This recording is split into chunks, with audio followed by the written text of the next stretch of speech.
बहुत से लोग कहते हैं मुझे यीशु के बारे में पता है। शायद आप यीशु के बारे में जानते हैं, लेकिन क्या आप यीशु को जानते हैं? क्या आप उसे व्यक्तिगत रूप में जानते हैं? यीशु का अध्ययन जैसे नए नियम के वचनों में हम पर प्रकट किया गया है, ये दिखाता है कि वो केवल एक मनुष्य से बहुत बढ़कर है, एक शहीद से बढ़कर, एक क्रांतिकारी से बढ़कर,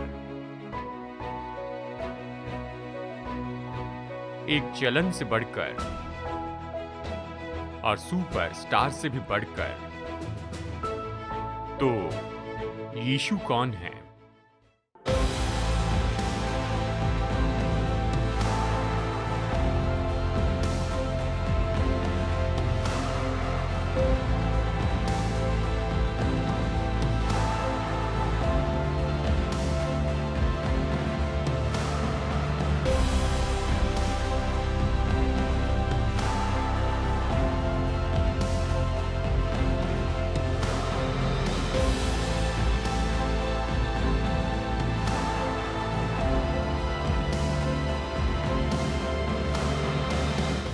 यीशु युगों का वो भेद है और इतिहास का आश्चर्य है। वो व्यक्तिगत है और उसे जान सकते हैं, और वो आपको और ज्यादा जानने की कामना करते हैं। खोज निकाले कि आपका जीवन कैसे उमड़ते जाएगा। जैसे आप जिस यीशु को नहीं जानते हैं, वो आपके प्रभु और उद्धारक होंगे, जिनसे आप हमेशा प्रेम रखेंगे। डॉक्टर डेविड मरे पुराने नियम के विद्वान हैं और सेमिनरी प्रोफेसर हैं, और उन्होंने किताब लिखी जिसका नाम है हर पन्ने पर यीशु। बचपन में डॉक्टर मुर्रे ने संडे स्कूल में पुराने नियम की कहानियों को सुना, लेकिन मुश्किल से ही पुलपिट से पुराने नियम से प्रचार करते सुना। वो खुद सोचते थे कि पुराना नियम किस बारे में है, और जब वो 20 साल की उम्र में विश्वासी बने तो बड़ी ईमानदारी से बाइबल पढ़नी शुरू की। लेकिन फिर भी उन्हें ऐसे लगा कि उनके इस नए विश्वास के लिए पुराना नियम तो पूरी तरह बेकार है। पुराना नियम तो निश्चय ही बिल्कुल अलग आस्था को दर्शा रहा था उससे जो उसने नए नियम में पढ़ा, और उससे वो प्रेम करने लग गए। और फिर कुछ हुआ। उनके डिनोमिनेशन ने सेमिनरी शुरू करने का निर्णय लिया, और उनसे कहा गया कि वो हिब्रू और पुराना नियम पढ़ाएं। उन्होंने कहा, मेरे मन में ऐसे बहुत से परेशान करने वाले सवाल थे कि पुराना नियम सच में किस बारे में है, और परमेश्वर ने क्यों हमें बाइबल का सबसे ज्यादा भाग पुराने नियम में दिया है। खैर, बताइए पुराने नियम में कितनी किताबें हैं? 39। और नए नियम में कितनी हैं? 27 हैं। यानी नए नियम की तुलना में पुराने नियम में 12 किताबें ज्यादा हैं। और फिर भी बहुत से लोग पुराने नियम के बारे में कुछ समझ नहीं पाते हैं कि ये किस लिए यहाँ पर रखा गया है, और ये प्राचीन कहानियाँ क्यों दी गई हैं, ये किसके बारे में हैं। डॉक्टर मुर्रे के मन में भी यही सवाल उठे जैसे वो सेमिनरी में पुराना नियम पढ़ाने के लिए तैयारी कर रहे थे। उन्होंने ये जाना कि प्रभु यीशु मसीह ने पहले ही उनके दिल में इन सारे सवालों का जवाब दिया है, और यीशु मसीह ने अपने चेलों को समझाकर बताया कि पुराना नियम सच में किस बारे में है। और यीशु मसीह ने अपने चेलों को बताया था कि ये पुराना नियम तुम लोग सुनो, ये मेरे बारे में है, ये मेरे बारे में है। पुराना नियम तो यीशु मसीह के बारे में है। और जब प्रभु यीशु इस पृथ्वी पर जीवित थे, उसने सच में इसे कहा, और कई बार हम बाइबल में इसे पढ़ते हैं और इसे ऐसे ही पढ़कर आगे चले जाते हैं। अपने शत्रु के साथ बहस करते समय यूहन्ना 5 में यीशु ने कहा, पिता ने मुझे भेजा है और उसी ने मेरी गवाही दी है। दूसरे शब्दों में, पिता परमेश्वर ने मुझे इस पृथ्वी पर भेजा, उसने मेरे बारे में तुम्हें सब बताया है। तो उसने ये सब कहाँ किया? जब यीशु इस पृथ्वी पर थे, उस समय कोई नया नियम नहीं था।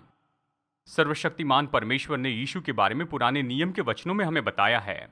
दूसरे शब्दों में, यीशु ने कहा, पिता परमेश्वर ने मेरे बारे में बहुत कुछ बताया है। उसने तुम्हें बता दिया है कि सच में मैं कौन हूँ, और उसने मेरी गवाही दी है। तो चलिए, ये एक वचन का भाग है यूहन्ना अध्याय 5 से। इसे नई समझ के साथ में सुनिए, और जो मैं कह रहा हूँ कि आप इसे देख पा रहे हैं। पिता ने मुझे भेजा है, उसी ने मेरी गवाही दी है। तुमने न कभी उसका शब्द सुना और न उसका रूप देखा है, और उसके वचन को मन में स्थिर नहीं रखते, क्योंकि जिसे उसने भेजा तुम उसका विश्वास नहीं करते। तुम पवित्र शास्त्र में ढूंढते हो, ये पुराना नियम है। क्योंकि समझते हो कि उसमें अनंत जीवन तुम्हें मिलता है। और यही पुराने नियम के वचन हैं जो मेरी गवाही देता है, ऐसे यीशु ने कहा। फिर भी तुम जीवन पाने के लिए मेरे पास आना नहीं चाहते। प्रभु यीशु मसीह ने कहा कि पिता परमेश्वर ने पुराने नियम में मेरे बारे में बहुत कुछ लिखा है।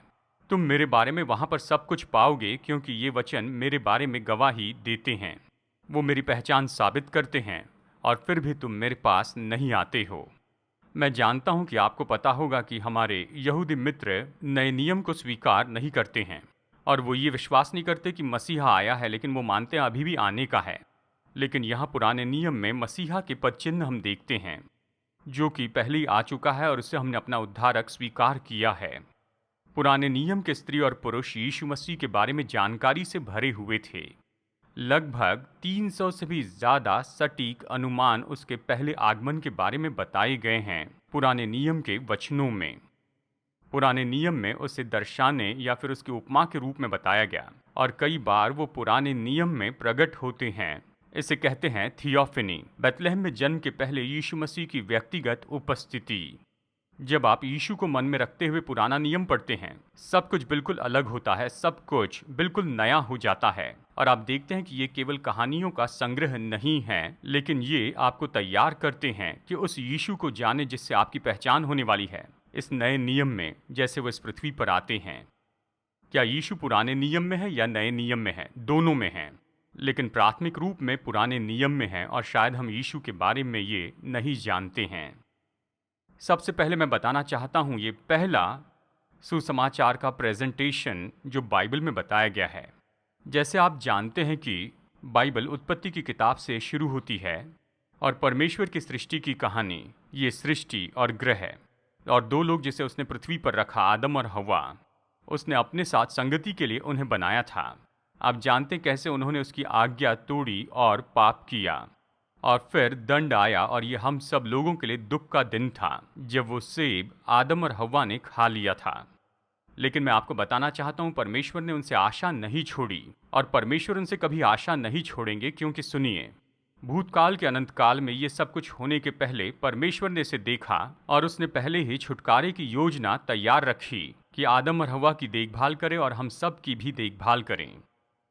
जब उन्हें वाटिका से निकालना था, सर्वशक्तिमान परमेश्वर ने शैतान से कहा, और उत्पत्ति 3:15 में ये वो वचन हैं जो परमेश्वर ने शैतान से कहे।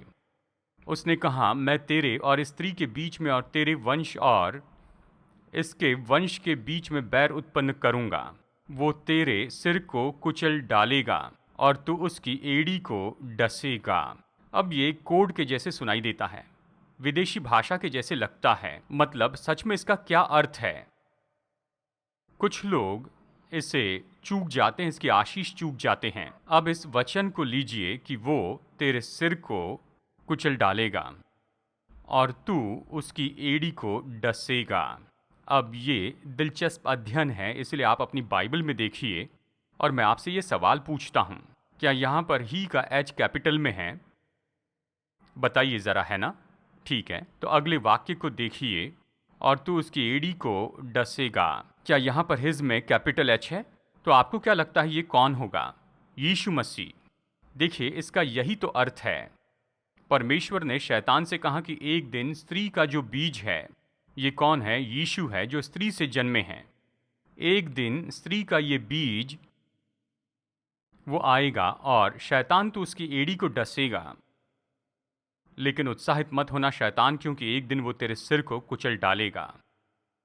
जब यीशु का जन्म हुआ और वो इस पृथ्वी पर आए, वो क्रूस पर गए और शैतान ने उसकी एड़ी को डसा। शैतान ने सोचा वो जीत गया, और वो कब्र के ऊपर मानो नाच रहा था। उसने सोचा सब खत्म हुआ। उसने यीशु को हराया नहीं था, उसने बस एड़ी को डसा था। और वचन कहता है एक दिन जब यीशु दूसरी बार आएंगे, वो शैतान के सिर को कुचल डालेंगे, और शांति का परमेश्वर शैतान को तुम्हारे पांव से शीघ्र कुचलवा देगा। रोमियो 16:20। तो परमेश्वर शैतान से ये कह रहे थे कि वो आने वाला है जो स्त्री से जन्मेगा, और वही होगा जो तुम्हें चित्र से निकाल देगा और तुम्हारे लिए असंभव कर देगा कि तुम मेरी संतान के भविष्य पर नियंत्रण कर सको। और निश्चय ऐसा आने वाला है, यानी बिल्कुल शुरू में अदन की वाटिका में ही ये संदेश दे दिया गया। ऐसा आने वाला है जो कि स्त्री का बीज होगा, जो कि शैतान तेरे और मानवता के बीच खड़ा होगा। तो उसकी बस एड़ी को डसेगा और वो तेरे सिर को कुचल डालेगा। और जब आप नए नियम में देखते हैं इस बात को अपने मन में रखते हुए, आप पढ़ते हैं गलातियों अध्याय 4, परंतु जब समय पूरा हुआ तो परमेश्वर ने अपने पुत्र को भेजा जो स्त्री से जन्मा, व्यवस्था के अधीन उत्पन्न हुआ, ताकि व्यवस्था के अधीनों को मोल लेकर छुड़ा ले और हमको लेपालक होने का पद मिले। काश हमारे पास और समय होता, हम इसे विवरण से देखते, क्योंकि ये बहुत सामर्थी है, लेकिन इसे पूरी तरह से गलत समझा जाता है। उत्पत्ति 3:15 बाइबल का सबसे ज्यादा प्रोत्साहित करने वाला वचन है, क्योंकि यहाँ सुसमाचार की पहली प्रतिज्ञा है। हम यहाँ पर देखते हैं कि यीशु आकर शैतान को हराने वाले हैं और हमें परमेश्वर के परिवार में वापस लाएंगे। उत्पत्ति 3:15 तो यीशु के बारे में है, पुराने नियम में यीशु। और फिर आप निर्गमन की किताब में आते हैं, यहाँ एक और व्यक्ति से मिलते हैं जो यीशु को दर्शाता है और हम इसे फसह का मेमना कहते हैं। परमेश्वर की छुटकारे की योजना और प्रकट होती है और यहाँ पर बाइबल में सबसे बड़ी दर्शाने वाली बात है। पुराने नियम में निर्गमन की शुरुआत में हम देखते हैं मूसा और फिरौन की कहानी को। आप फिरौन और मूसा के बीच की कश्मकश जानते हैं, जिसके परिणाम में बहुत सी मरियां आई और मिस्री लोग नीचे दबाए गए। लेकिन इन सब मरी में सबसे बुरी मरी, जिसे मरी कहना भी हमारे लिए सही नहीं है, और जहां प्रभु परमेश्वर ने यानी फिरौन के इतना इनकार किए जाने के बाद प्रभु ने कहा कि इस रात मृत्यु का दूत मिस्र में से होकर चलेगा और उनके परिवार का हर एक पहलोठा निश्चय ही मार दिया जाएगा। लेकिन मिस्र में रहने वाले इस्राएली परिवारों से मूसा ने कहा कि वो एक निर्दोष मेमना ले और उसके लहू को वो अपने दरवाजे की चौखट और अलंगों पर लगाएं।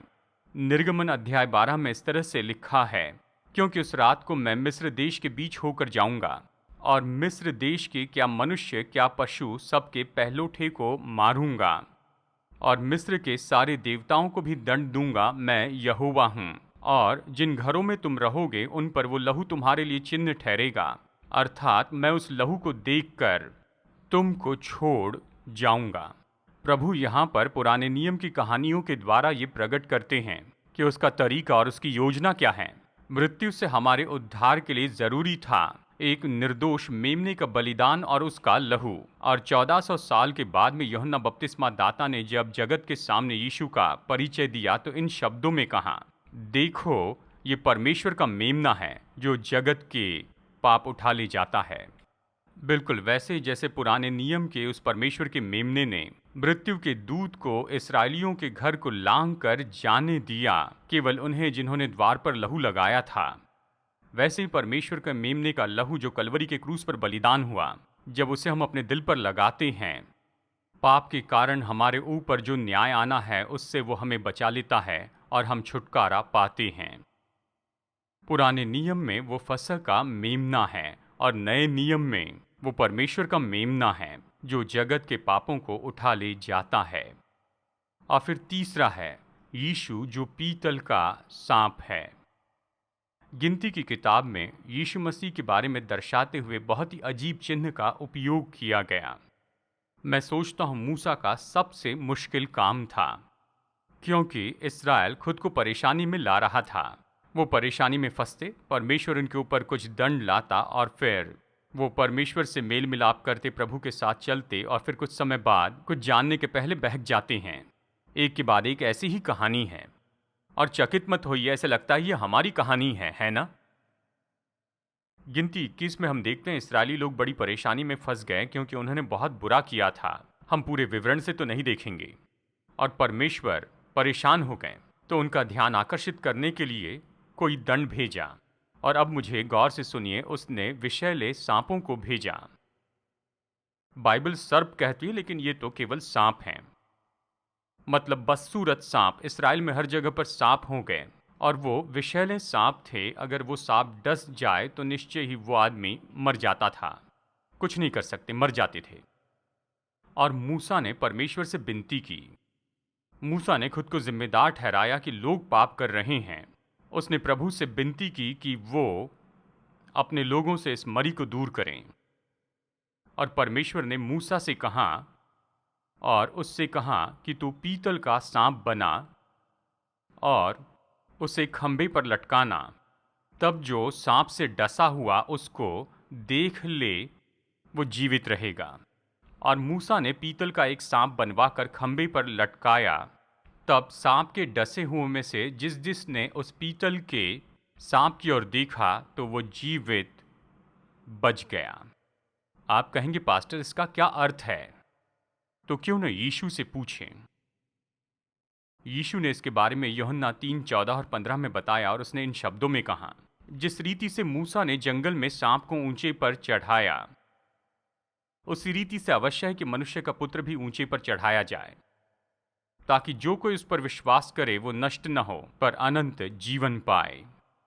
जंगल में जब लोगों ने उस सांप की ओर देखा तो वो बच गए। और जब आप और मैं यीशु को क्रूस पर देखते हैं और जो कुछ भी हमने किया उसके लिए खेद प्रकट करते हैं, हमारे पाप में चुनाव के लिए, तो इसका उपाय केवल खुद को बचाना नहीं है। बचाव तो केवल यीशु की ओर देखना है और क्रूस पर जो किया उसे स्वीकार करना है। क्रूस की ओर देखकर कहना, मैं जानता हूं तूने ये मेरे लिए किया और मेरे पापों के लिए दाम चुकाया। और जब हम क्रूस की ओर देखते हैं, यह हम पर वैसे ही प्रभाव डालता है जैसे कि पुराने नियम में उन लोगों के साथ हुआ जिन्हें सांपों ने डसा था।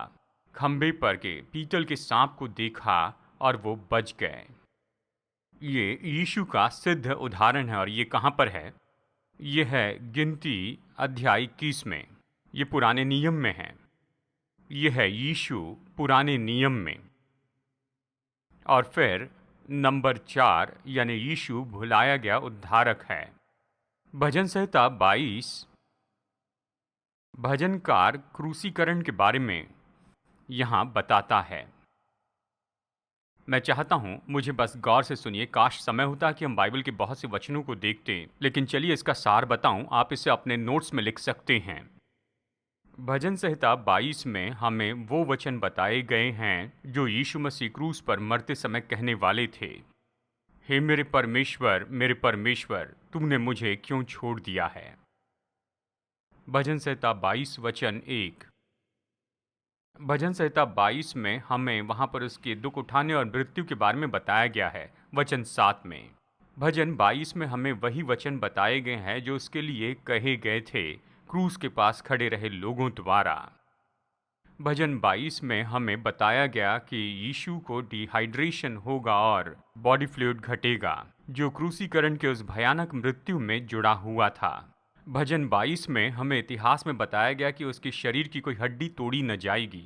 भजन 22 में हमें उसकी प्यास के बारे में बताया गया है। भजन 22 में हमें बताया गया कि उसके हाथों में और पैरों में कीले ठोके जाएंगे। भजन 22 में बताया गया कि मृत्यु के समय उसके वस्त्र तक निकाल दिए जाएंगे।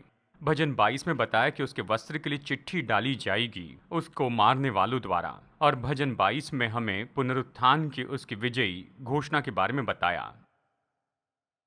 भाइयों और बहनों, भजन संहिता 22 तो यीशु के क्रूस पर मरने के 1000 साल पहले लिखा गया था। और इससे भी अद्भुत बात यह है, जब भजन 22 लिखा गया उस समय दुनिया में कोई क्रूसीकरण के बारे में नहीं जानता था। उसके 500 साल के बाद में ही क्रूसीकरण आया था। क्रूसीकरण तो सबसे क्रूरता से मृत्यु दंड देना है। और रोमी साम्राज्य आने के पहले वहां पर क्रूसीकरण नहीं हुआ करता था। और जब दाऊद ने इसे लिखा, कलवरी के पहाड़ पर यह सब होने के 1000 साल पहले, कोई क्रूसीकरण के बारे में नहीं जानता था, लेकिन दाऊद ने इसका पूरा विवरण दिया। इस भजन में जो लिखा गया इसके होने के 10 सदियों पहले ही। अनुमान लगाइए मैं यीशु से क्यों इतना प्रेम करता हूँ। ये इसलिए नहीं कि मैं भावनात्मक रूप में महसूस करता हूँ, लेकिन मैंने इसके लिए काम किया है।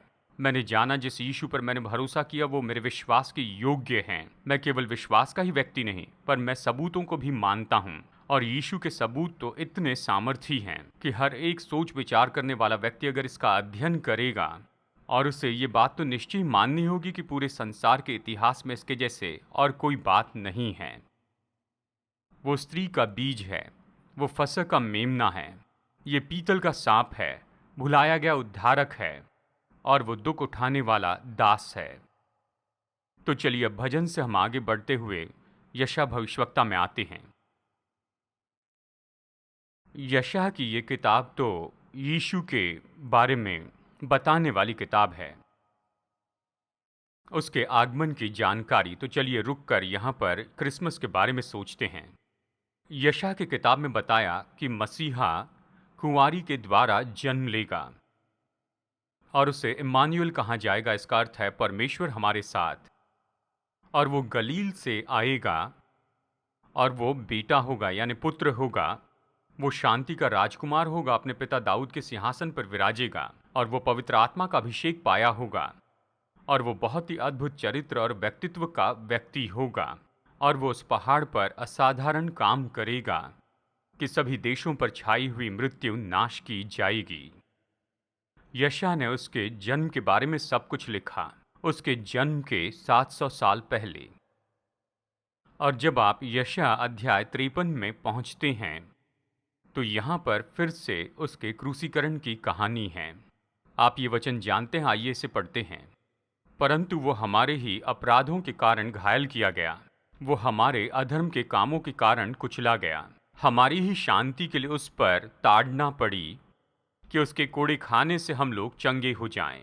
हम तो सब के सब भेड़ों के समान भटक गए थे, हम में से हर एक ने अपना अपना मार्ग लिया और यहोवा ने हम सब के अधर्मों का बोझ उसी पर लाद दिया। यशायाह ने इन शब्दों को ऐसे लिखा जैसे मानो वो इतिहास के अंत में खड़ा है और देखा कि ये सब हो गया है। ये सारे वचन भूतकाल में लिखे गए हैं। वो ये नहीं कहता कि ऐसे करेगा, उसने कहा है कि उसने कर दिया है। यशायाह ने अपने भविष्यवाणी की भूमिका में इतिहास के अंत में खड़े रहकर कहा, ये सब होने के पहले कि प्रभु यीशु मसीह के साथ ये सब कुछ होने वाला है। यशायाह का पूरा अध्याय 53 उसमें यीशु मसीह की तस्वीर इतनी स्पष्ट और इतने विवरण के साथ में है कि ये मानना ही असंभव हो जाता है कि यीशु मसीह के बैतलहम में जन्म के 700 साल पहले इसे लिखा गया है। बहुत से विद्वानों ने कहा कि यशायाह 53 अध्याय तो पुराने नियम में सबसे ज्यादा महत्वपूर्ण अध्याय है, क्योंकि यहाँ पर ये भविष्यवक्ता है जो हमें उद्धारक के बारे में बताता है। यानी यहाँ पर भविष्यवाणी है उसके 700 साल पहले की, और फिर क्या हुआ उसका रिकॉर्ड है और इसके बारे में संसार के इतिहासकार गवाही देते हैं। यानी यदि कोई मनुष्य जिसके जन्म के 700 साल पहले उसके बारे में ऐसी भविष्यवाणी की गई है और सब कुछ सटीकता से पूरा होता है, मैं ये नहीं कह रहा कि लगभग, यानी ऐसा लगभग उसने किया, इनमें से हर एक भविष्यवाणी पूरी सटीकता से पूरी हो गई है। जो लोग संभावना का अध्ययन करते हैं, ऐसे गणितज्ञ लोग, उन्होंने इस बारे में लिखा कि कौन सी रुकावटें होगी कि केवल 48 भविष्यवाणियां पूरे विवरण के साथ में पूरी हो जाएं। और उन्होंने जो संख्या बताई उसका विवरण देना तो मेरे लिए संभव नहीं है, मैं उसको समझा नहीं सकता। ये इस तरह से है, ये इस पृथ्वी के सारे एटम्स से भी बढ़कर हैं, लोग नहीं, एटम्स। दूसरे शब्दों में ये तो पूरी तरह से असंभव था कि ये हो सके या वो हो सके। अगर परमेश्वर का सामर्थ्य हाथ इसके बीच में न होता तो नहीं हो सकता। यीशु मसीह प्रतिज्ञा किए गए मसीहा हैं, इसके बारे में कोई सवाल उठता ही नहीं। कोई भी सोच विचार करने वाला, ईमानदार, कारण जानने वाला जो इसका अध्ययन करता है वो इसे मानेगा, संदेह नहीं करेगा, वो इसे स्वीकार करते हैं। वो परमेश्वर जिसने इसे रखा है यशायाह में और यहाँ नए नियम में, हम उसी परमेश्वर की आराधना करते हैं और उसके पुत्र यीशु मसीह की। जब हम पुराने नियम से इन चीज़ों को देखते हैं तो हम क्या सीखते हैं, हम अपने प्रतिदिन के जीवन में इसका कैसे उपयोग कर सकते हैं। सबसे पहले जब हम ऐसा करते हैं तो ये रूटीन, जैसे कि आज हमने अध्ययन किया है, तो क्या होता है, आप अपने विश्वास को बल देते हैं। मैं ये बात सुनकर परेशान हो गया कि तुम विश्वासी कुछ भी विश्वास कर लेते हो। किसी ने बताया कि विश्वास करो और विश्वास करते हैं। नहीं, बाइबल जो कहती है उस पर हम विश्वास करते हैं। मैंने इसके बारे में देखा है, बाइबल जो कहती है ये सच है, कहती है इसलिए सच नहीं है, लेकिन ये सच साबित हुई है इसीलिए सच है। बाइबल बताती है कि ये सच है और ये यीशु जो कि इन सारी क्रिया में बड़े अद्भुत हैं, ये वही यीशु है जो हमसे कहते हैं, मार्ग, सत्य और जीवन मैं ही हूँ, बिना मेरे द्वारा कोई पिता के पास नहीं पहुँच सकता। शायद हमें ये पसंद नहीं, शायद हम ये कहें कि बहुत ज़्यादा कह दिया, पर यह सच है। यीशु ने जो किया अगर वो कर सकते पुराने और नए नियम में, तो वो खुद को साबित करते हैं। और यही मुझे बड़ी तसल्ली देता है जब मैं संदेह करता हूँ, जैसे मुझे परवाह होती है अपने विश्वास की, जैसे अक्सर हम करते हैं। तो सबसे अच्छा यही होगा कि आप भजन संहिता 22 पढ़े और इसे पढ़ने के बाद आप पढ़िए यशायाह 53 और जानिए कि नए नियम में ये सब कुछ होने के 1000 साल पहले और 700 साल पहले इसे लिखा गया है। तो पुराने नियम से यीशु को जानने से हमारे विश्वास को फिर शाश्वती मिलती है और ये हमारा हृदय नया बनाता है। आपको याद है जब ये दो चेले वहाँ अम्मोस के मार्ग पर चल रहे थे, यानी यीशु के क्रूस पर मरने के बाद ये दो चेले यरूशलेम से अम्मोस की ओर जा रहे थे और मार्ग में एक दूसरे से बात कर रहे थे कि वो कितने निराश हो गए, क्योंकि सोचा था यीशु उनके राजा बनेंगे। अचानक कोई उनके साथ चलने लगता है। नए नियम में ये मेरी बहुत पसंदीदा कहानी है। वो नहीं जानते थे वो कौन है, और देखिए बाइबल ये कहती है, तो यीशु उनके पास आए, उनके साथ में चलने लगे, और जब वो बातचीत कर रहे थे यीशु आकर उनके साथ जुड़ जाते हैं और वो चर्चा करते हैं। वो बता रहे थे वो यीशु से अपेक्षा कर रहे थे कि यीशु उन्हें बंधन से छुड़ाएंगे। जिसके बारे में कह रहे थे वो उन्हीं के साथ चल रहा था और उन्हें पता नहीं था। और आखिरकार वो अपने घर के पास पहुंचते हैं और बाइबल इस तरह से कहती है कि जब वो रोटी तोड़ रहे थे, रोटी तोड़ते हुए उन्होंने जाना कि वो कौन है, कि उनके साथ कौन था, और वो वहां से गायब हो गया। और फिर लूका 24:32 इस तरह से कहता है कि वो ये बातचीत कर रहे थे यीशु के बारे में। उन्होंने आपस में कहा, जब वो मार्ग में हमसे बातें करता था और पवित्र शास्त्र का अर्थ हमें समझाता था, तो क्या हमारे मन में उत्तेजना न उत्पन्न हुई। उन दो चेलों ने जाना कि कुछ हो रहा है। यीशु ने उनके लिए वचन खोलकर बताएं, और यीशु ने क्या किया, उसने पुराने नियम के वचन खोले, और बाइबल बताती है कि उसने उन्हें पुराने नियम से अपने बारे में वचनों में से सिखाया। और इसका परिणाम क्या हुआ, उनका दिल उत्तेजना से भर गया और वो आनंद से भर गए। और यही तो होता है जब आप ये जानते हैं कि ये पुराने नियम के यीशु हैं और नए नियम के यीशु हैं। पुराने नियम से यीशु को जानने से हमारी आशा नई होती है।